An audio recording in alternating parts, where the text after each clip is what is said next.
He's one of Europe's most influential technology investors.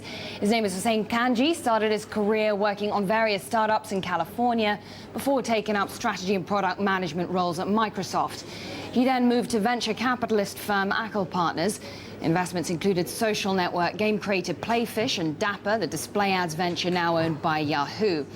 These days, he's an angel investor in his own right. He's involved in a range of early-stage tech startups like cloud computing innovator Niveo, which created the world's first Windows-based online desktop. And I'm pleased to say he's in the studio with me now.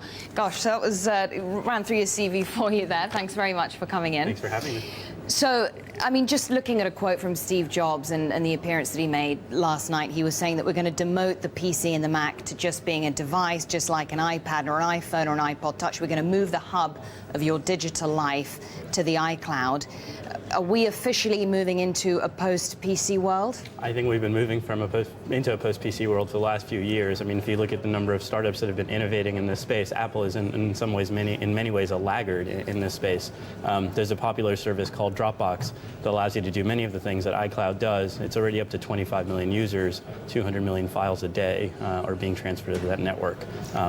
Okay, so then with that in mind, you say Apple is in some ways lagging behind some of its competitors on this new development. How will Apple's iCloud then compare with Amazon, Google, and the Dropbox that you described there? Well, I think the good news is Apple is very much in the forefront from a big company perspective, but it's the younger companies that have been innovating in this space. And I think Apple is now doing what most big companies do, is they're looking and surveying what the younger companies are doing and basically absorbing their feature sets into their own products. So the reception that some of those younger companies have sort of received, the reaction to their innovation, what does that suggest to us? What does that indicate about what Apple's iCloud will do for consumers? Well, the good news about the iCloud is it offers a ton of benefits for consumers. I mean, you saw it in the press announcement yesterday. You can now share your files up on the cloud. You don't need to be tied to any single given machine. You can use any number of iOS devices to access this stuff. It's basically a great response towards what's already happening in the industry, which is we're trying to get ourselves away from tethering to a single machine into a multi-device world. Yeah, so the idea is that you can basically access anything, anywhere. What does that mean for the way we interact with each other, the way we work, the way we write, the way we deal with projects? How does that change? Well, I think most of us nowadays carry around multiple phones, or an iPad, a phone, a laptop, and so we're consuming this content, we're creating this content on multiple devices. So the good news is if we're not tied to a single machine, we can actually use any one of our devices to access any one of these files, and I think that's a transition that we're going to, which Apple is now probably going to pioneer. Is security something to be concerned about? Absolutely. You know, if all these documents are being stored up in the cloud, the number one concern is what happens if someone breaks in, and we saw what happened with Sony PlayStation. I think every single vendor in this space is very, very worried about security.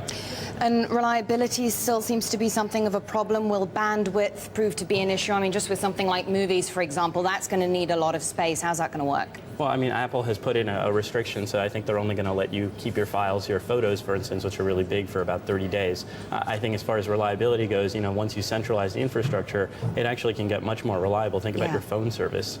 You know, you don't think about that actually going down, and we don't end up running our own infrastructure in the home for that. But, you know, Apple has had problems executing web services in the past, just thinking of MobileMe. So why will this be any different? Well, I think this is very much like a MobileMe 2.0 product. I think they found out that they kind of missed the boat with MobileMe. There were all these other services that took off, and this is Apple basically doing a restart on it. And the nice thing about Apple is when they get product right, they really get product right. I mean, we're all very passionate fans of the iPhone and the iPad.